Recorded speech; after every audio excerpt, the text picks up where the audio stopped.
Jesus Trilogy, Book 2, Then There Were Two, Chapter 28, Part A. The day was unusually hot. The normal temperature this time of year was about 60 degrees, but the southwest wind was brisk, the sun was high in the cloudless sky, and Nathaniel thought it would be 90 degrees or better. He had just gotten into the bustling city of Tashkent that morning. The huge marketplace was already awash with buyers and merchants. Though he knew it would eventually be even louder, the noise this early in the morning still surprised him and was unsettling to his weary mind. He had gotten behind due to a windstorm and had lost a day on the edge of the Gobi Desert.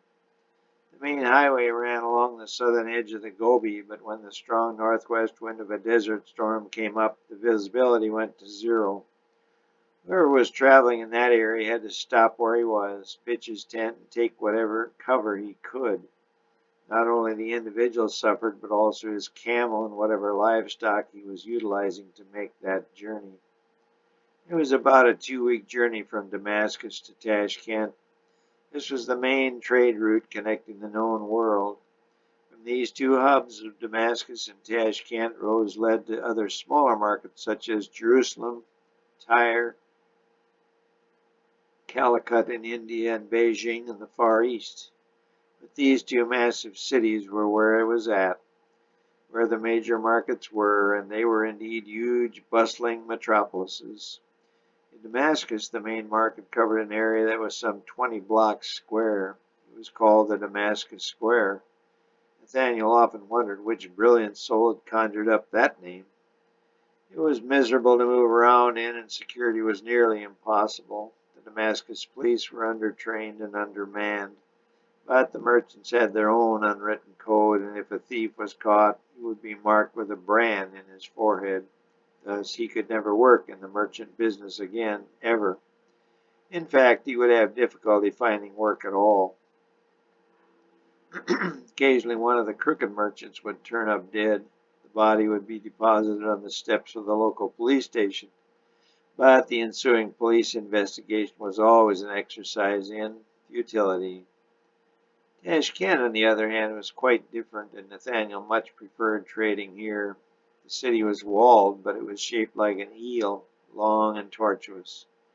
It was never more than about 6 blocks wide in any one place, but it stretched from east to west for several miles. The marketplace began at its western edge and stretched a mile east toward the heart of the city.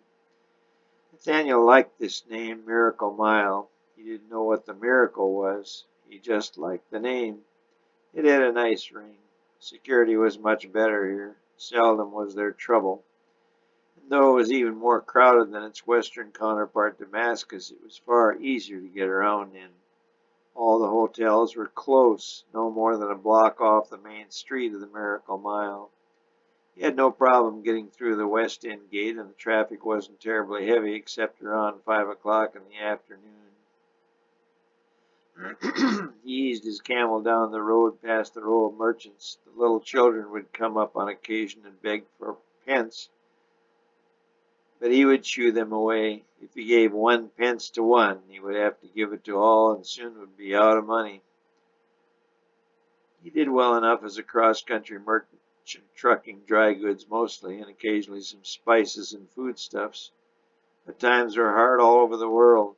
Even the vaunted Roman economy was suffering. Taxes were higher. The New World tax had put a lot of smaller businesses out of commission. Bankruptcy rates were at an all-time high. He was surviving, but had felt the pinch the last couple of years. The biggest problem was the Augustine Memorial Toll Road. Most travelers called it the Desert Trap. The main highway between the trade centers of Damascus and Tashkent ran along the southern edge of the Gobi Desert for some 400 miles. To the south of the road was a mountain range. The only other feasible route was far to the south and added some 200 miles to the already lengthy journey. The Romans, to whom Nathaniel gave credit, figured this out and put a toll station at either end of this 400-mile stretch of road. The toll was not outrageous, some 40 pence, but it still cut into his earnings, and the toll made millions of shekels for the depleted Roman coffers. and everyone knew exactly what Rome would do with the extra revenue. It should go for schools, hospitals, and charities. But Nathaniel knew it would go for only one purpose: war. Rome wanted to control the entire world. It seemed they already did, but every now and then there would be a new uprising in Gaul, or Egypt, or some other remote outpost. Or maybe there would be a terrorist attack in Jerusalem or Casablanca. He didn't know how such a thing could happen, as there were Roman guards everywhere. Even as far to the east in Tashkent there was a Roman garrison. He guessed no less than 100 soldiers patrolled this city, maybe more. From what he had heard, this was as far east as Roman guards were stationed. Past here to India, China, and beyond, there was no significant force. He was not sure why. He supposed there were just not enough Roman guards to go around. As he bit his camels through the congestion and dust, he heard a voice call, "Hey, Nathaniel, got something for you."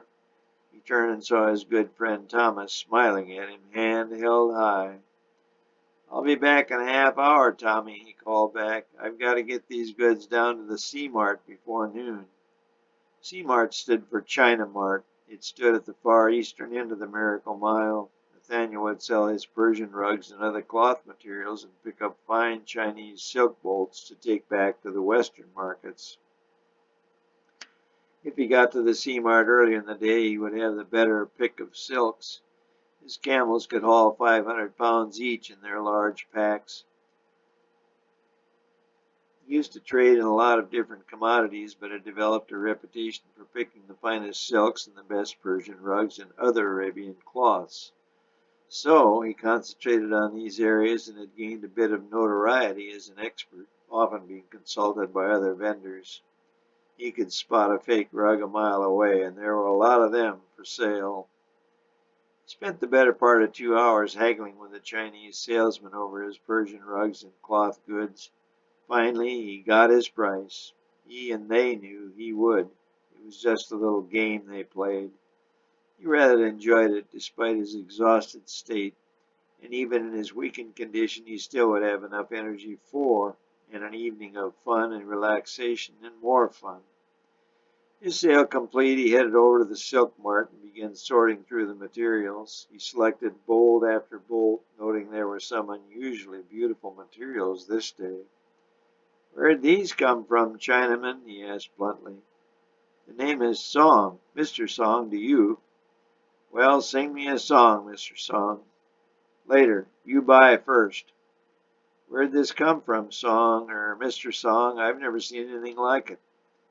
The Chinaman smiled a toothy smile. He and Nathaniel went way back, but they still made the same picture of seriousness with each visit.